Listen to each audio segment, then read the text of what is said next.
Si Manding Maligaya bilang ganap na punong bayan ng Santo Tomas. Inunang isinaayos ni Mayor Manding ang magulong estado ng mga empleyado ng munisipyo. Inilagay sa tama at nararapat na posisyon tulad ng mga department heads ng engineering at GSO kung saan ay nilagyan lamang ng dating nanungkulan ng mga coterminous na namumuno o namamahala.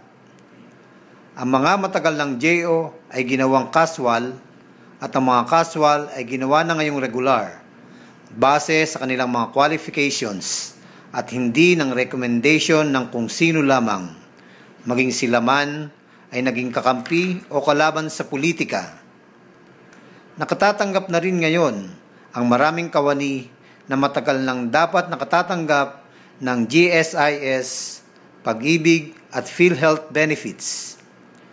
Bilang pagtutuwid ay inalis ang representation allowances sa mga empleyadong di naman talaga dapat nakatatanggap ng ganong benepisyo ayon sa batas.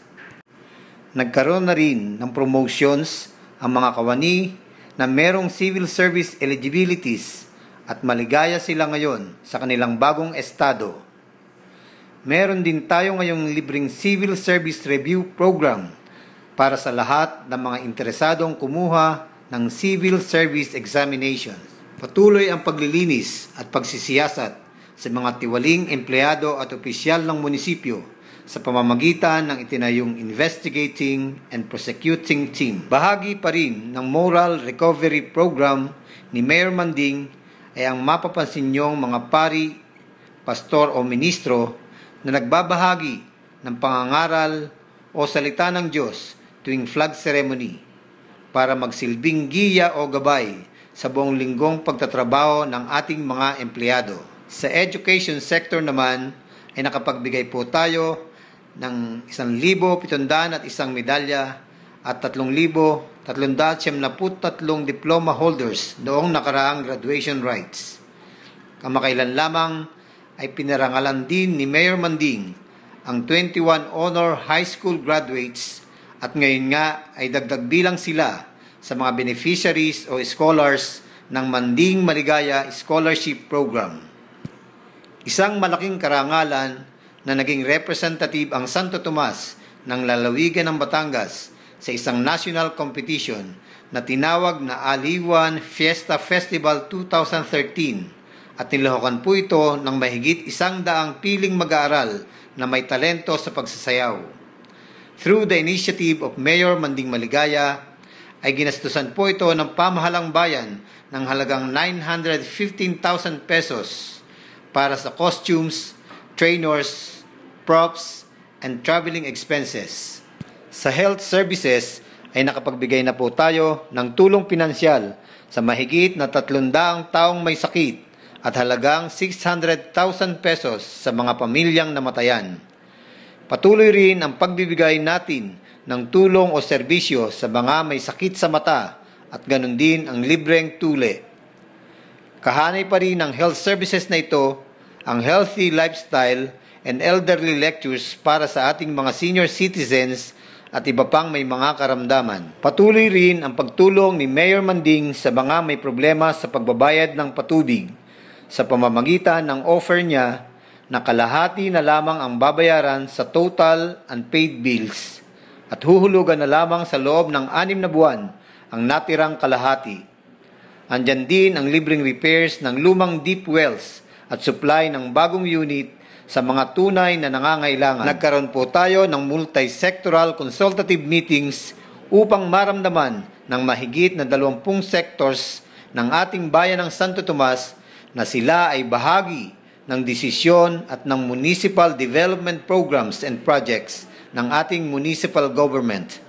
Bagay na hindi nila naramdaman noon sa mga nakaraang administrasyon.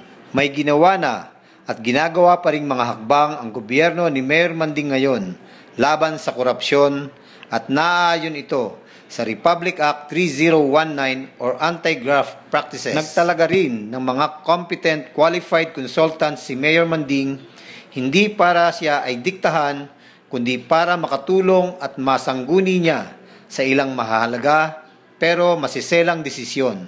Sa bukana pa lamang ng gusali ng ating pamahalang bayan ay may mga frontliner customer service assistants upang asistihan at padaliin ang pakay ng isang may kailangang kunin sa ating munisipyo. Bilang paumpisa sa larangan ng sports, ay pinasimulan ang M3 Basketball and Volleyball Cup noon lamang nakaraang linggo, kung saan nag-alay si Mayor Manding ng libreng mga uniforms and sports equipments and materials. Ilang pagkilala at paggalang pa rin sa ating mga senior citizens ay di nakakalimutan ni Mayor Manding na padalan sila ng munting regalo sa kanilang mga kaarawan.